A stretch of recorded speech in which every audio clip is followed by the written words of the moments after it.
અમદાવાદમાં વેપારીઓ સાથે લાખો રૂપિયાની છેતરપિંડીનો મોટો કિસ્સો આવ્યો સામે।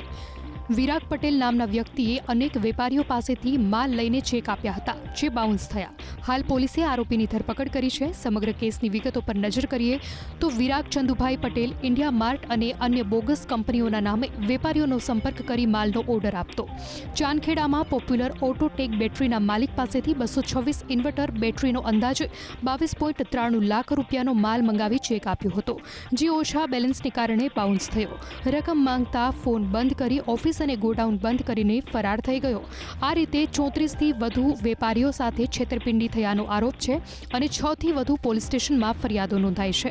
હાલ પોલીસે વિરાગ પટેલની ધરપકડ કરી સમગ્ર મામલે વધુ તપાસ હાથ ધરી છે।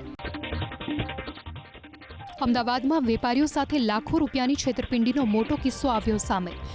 વિરાગ પટેલ નામના વ્યક્તિએ અનેક વેપારીઓ પાસેથી માલ લઈને ચેક આપ્યા હતા, જે બાઉન્સ થયા। હાલ પોલીસે આરોપીની ધરપકડ કરી છે। સમગ્ર કેસની વિગતો પર નજર કરીએ તો વિરાગ ચંદુભાઈ પટેલ ઇન્ડિયા માર્ટ અને અન્ય બોગસ કંપનીઓના નામે વેપારીઓનો સંપર્ક કરી માલનો ઓર્ડર આપતો।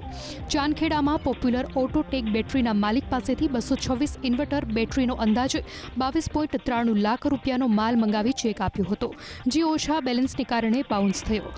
રકમ માંગતા ફોન બંધ કરી ઓફિસ અને ગોડાઉન બંધ કરીને ફરાર થઈ ગયો।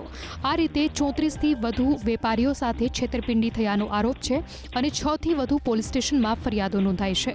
હાલ પોલીસે વિરાગ પટેલની ધરપકડ કરી સમગ્ર મામલે વધુ તપાસ હાથ ધરી છે।